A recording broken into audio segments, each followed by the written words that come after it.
Pourquoi la dynastie des Song nous fascine? Découvrez l'histoire et le charme de l'une des dynasties les plus fascinantes de Chine. Bonjour, je m'appelle Olivier Cauchois, passionné par l'histoire chinoise. Dans cette série de podcasts, nous allons braquer le projecteur sur la dynastie des Song, l'une des époques les plus prestigieuses de la longue histoire de Chine. Épisode 13. L'art de rechercher l'élégance dans la vulgarité.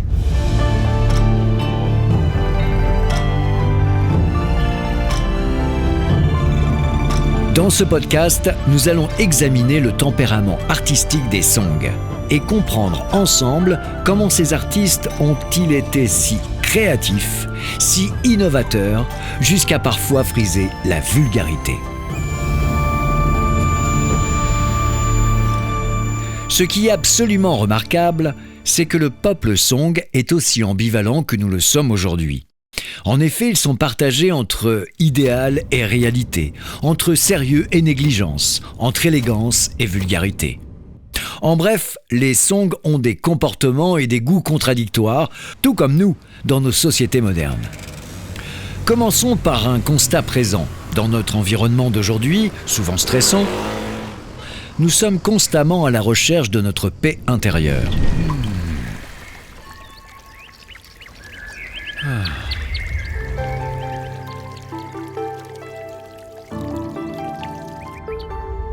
À l'époque des Song, les gens ne sont pas si différents.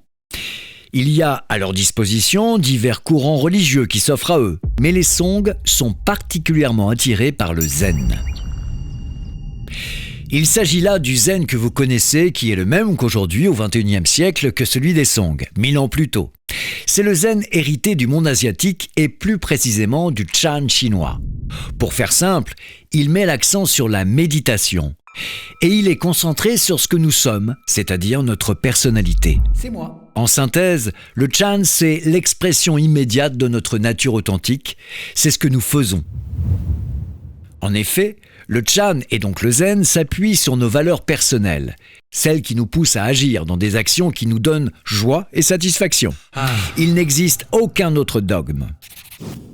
Zen, c'est simplement la volonté à apprécier l'ultime réalité de l'instant présent, ici et maintenant.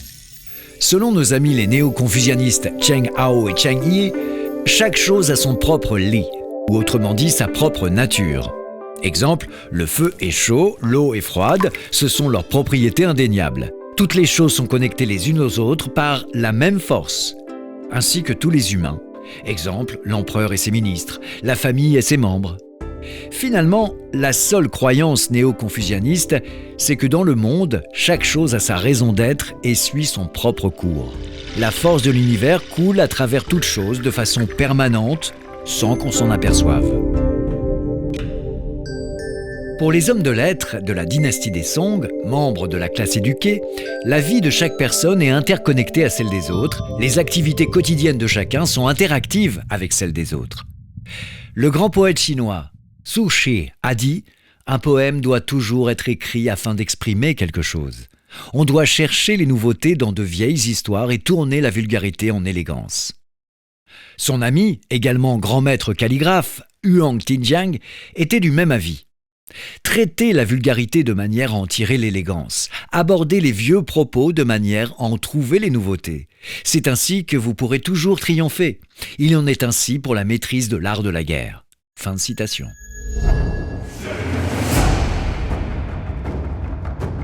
Alors j'ouvre une parenthèse concernant l'art de la guerre.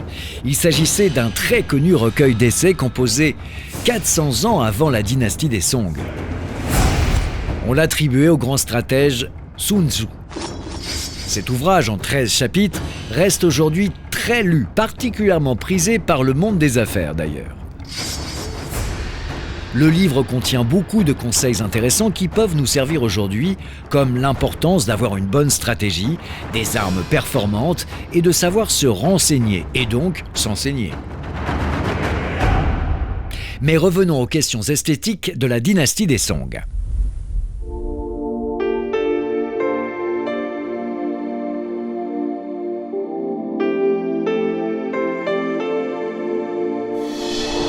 Souchi a suggéré « Ce que la poésie n'arrive pas à exprimer peut être rendu par la calligraphie ou peint dans un tableau ».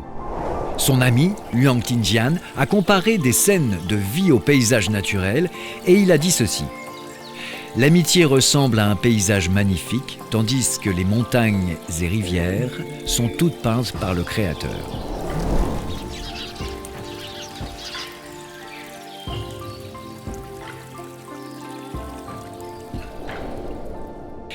Chaque chose a sa valeur artistique. C'est ainsi que les Song regardent le monde. Et c'est pour cette raison fondamentale qu'ils nous ont laissé d'innombrables ouvrages artistiques qui nous aident à comprendre leur époque. Dans un même tableau, l'historien et l'artiste voient ce que chacun y cherche. L'historien peut se focaliser sur comment les gens vivaient, ce qu'ils portaient, ce qu'ils faisaient au quotidien. Tandis qu'un artiste va s'intéresser à la manière dont ces scènes de vie sont représentées et quelle mentalité cela traduit. Pour un historien, tout ouvrage artistique, tableau, calligraphie ou poésie, lui ouvre une fenêtre sur un monde passé et disparu. Mais un artiste va ouvrir cette fenêtre pour échanger avec les personnages interprétés. Comme nous l'avons évoqué dans des épisodes précédents, l'art chez les Song sert souvent à exprimer des opinions, à dénoncer la corruption ou l'injustice sociale. Souvenez-vous du célèbre tableau en rouleau le long de la rivière pendant le festival de Kunming. Bon, il ne faut pas oublier non plus que l'art des Song pouvait aussi servir à leur propagande. La dynastie des Song est connue pour l'émergence d'une peinture courtisane, d'une communauté d'artistes professionnels et de la peinture des lettrés. Beaucoup de tableaux sont peints dans l'objectif de communiquer sur des politiques, de démontrer l'autorité impériale ou la supériorité des positions sociales, de chanter les louanges des vertus ou de faire connaître les auspices et commenter des événements d'actualité. Ces ouvrages font entrevoir le paysage politique de l'époque et manifestent une forte volonté à orienter l'opinion publique et à prendre ainsi une position avantageuse sur le champ culturel.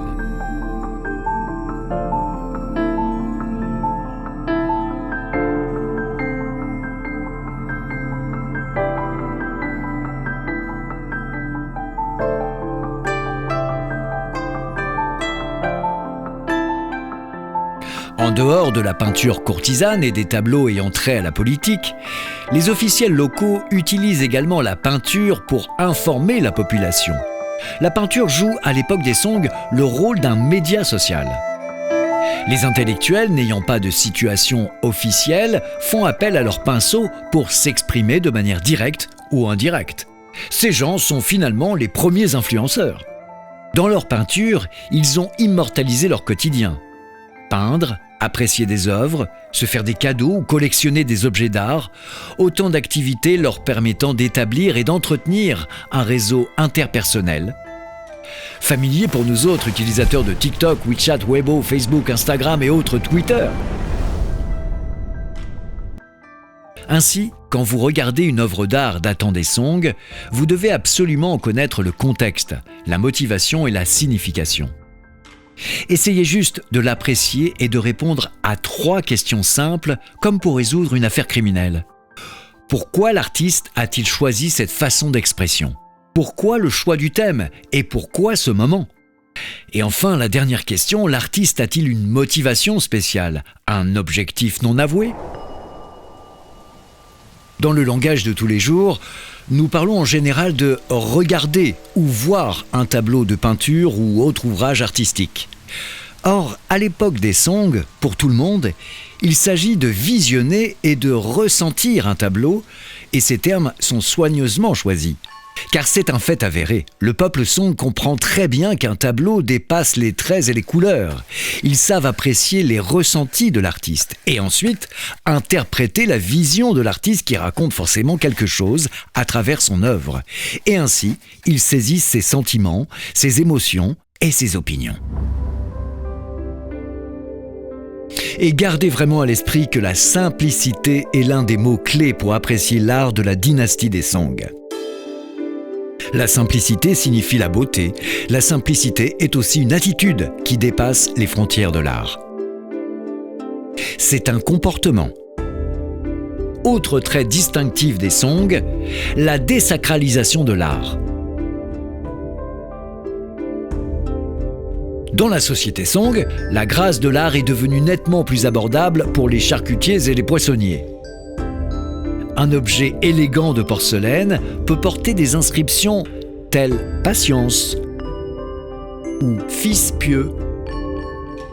Ce sont des expressions des valeurs et soucis du petit peuple. La société Song est complexe et changeante. La paix et la guerre se succèdent. La prospérité est constamment menacée par les troubles et agitations. À l'époque des Song, la paix et les vacarmes cohabitent, un peu comme aujourd'hui. Les artistes, poètes et calligraphes des Song acceptent de voir la vie comme un éternel combat entre bon ordre et chaos, satisfaction et dénuement, entre idéologie et présent, bon goût et mauvais goût. Donc, l'art des Song est aussi élégant que vulgaire.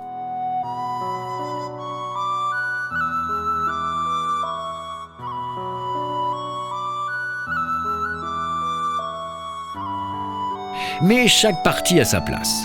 Des vieux, moches, rustiques et vulgaires sont nés les nouveaux, frais, beaux et élégants. Comprenez par là que le passé est la palette du peintre. Celui-ci s'en sert pour dessiner le tableau tout nouveau. Pour Han Biao, un poète ayant vécu au milieu de la dynastie des Song du Sud, je cite, « L'élégance et la vulgarité ne sont pas différentes l'une de l'autre. Elles ont toujours été la même chose. » Fin de citation. Parce que les deux propriétés se nourrissent l'une de l'autre et se connectent l'une à l'autre. Cette dualité marque aussi le style des artistes des Song.